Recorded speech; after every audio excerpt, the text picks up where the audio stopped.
My name is Majella OD, and I'll just talk you through the IT online programs. Okay, so just to tell you that the programs are delivered 100% online, so you don't need to ever attend, but students are invited to attend. And our program starts this year on the 26th of August. I'll tell you why in a second. So there are 3 different course types on offer: a diploma in software engineering, which is level 8. There's a master's in software engineering and databases, which is level 9. And then there are continuous professional development modules. So if you wanted to take one standalone module. Okay. So just to tell you a bit about how courses are run. The module content is held online. It's mostly slide-based content like you would get at a lecture, and it's supplemented with audio. In some cases there are podcasts. Some people like to listen to them in their car or do whatever. So as well as that, online every week there are online discussions, and your facilitator is online to help answer any questions. So if you're struggling with the content in a particular week, you can ask a question and they'll come back to you online within 24 hours. Your classmates are also online. Just people ask how many hours it takes per week, and it's approximately 20 hours per week. That's what students tend to report. With some modules, the student will find it's 30. With another module, they might find it's 15. It just depends on your aptitude in a particular subject area.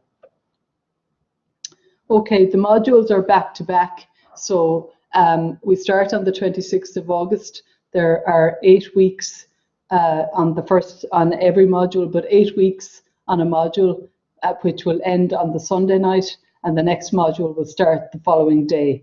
And then you'll have 16 weeks before Christmas and a break. Okay, and then there are 3 8-week terms after Christmas. So how it all fits together, every week there are weekly assignments which you submit. It's continuous assessment. So you submit your assignments on the Sunday night, and your online facilitator provides feedback and a grade the following week while you're working on next week's content, on week 2 content. There are the discussions every week also, and your facilitator grades your participation in your discussions. They make up part of your overall score. And then in the final week of the term, the 8th week, there's an online exam. So that takes place again over the week. It's a continuous assessment model. So you submit your assignment on the Sunday night of week 8, and then the facilitator provides you with your module grade. So the diploma is at National Framework qualification. It's a level 9 qualification. The master's, or it's a level 8. The master's is a level 9. So I'm just pointing out here that the first year of the master's is the exact same content as the diploma students are going to do. So for that reason, I'd recommend taking the diploma route to the master's, just because life can get busy. You don't know what might happen next year. And if you've taken the diploma route, then you can graduate with the diploma, take a break, come back, and go on then to join the masters. You would go into 2nd year of the masters. So there's no extra cost in taking that route. There's no extra time. It's just another option. Okay.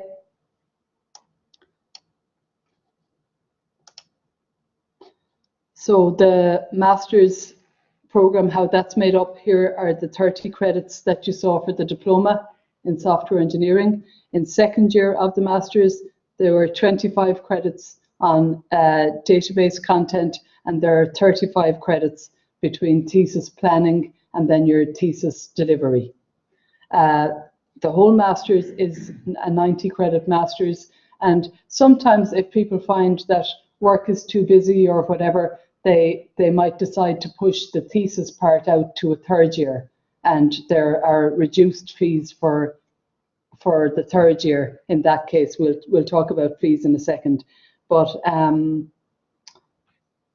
yeah, if just to say as well, even though I said about taking the diploma route, it is a good method. Some people just want to go the master's route, and that's absolutely fine. And if life gets busy at the end of first year and you want to take a break, you can still take a break.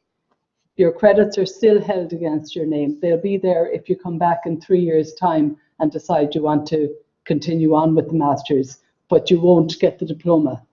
That's the only difference. So I just put that in twice just to recommend the diploma, because it is just important to keep it in mind. So the continuous professional development, that's if there's maybe a particular module that appeals to you, maybe you're using cloud computing in the workplace and you want to learn a little bit more about it. So you might just take one standalone module.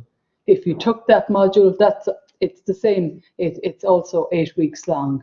If you took that module and then decided, I like the online environment, I think I'd like to do the online diploma or master's, that's a possibility. And you can get a slight reduction in fees then to move on to the diploma or master's if you choose to do that. So in order to be suitable, it really comes down to whether you have an undergraduate qualification. If you have a level 7 or a level 8 qualification, ideally the level 7 with some work experience. It doesn't have to be software related work experience, but we'd like to see that you have an interest and an aptitude in software. For some people, they show that they've done a few online courses that they've enjoyed. There's a variety of methods just to show that you have an interest and that you know that you'd be willing to put in the work that's required of a level 8 or level 9 qualification.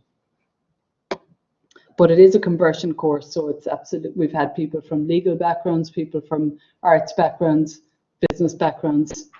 It doesn't matter.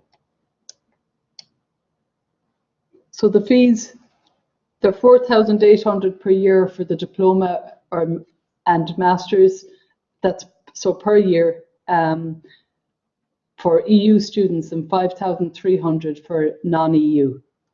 If you were to take a single standalone CPD module, they're 1,100 per year. And I just mentioned about if you wanted to take a third year on the masters, at the moment, third year would stand at 1,824 euro. So they're the fees currently. Just to give you the website address, you get all of our details there. I'll be on the stand anyway, upstairs if you have any further questions.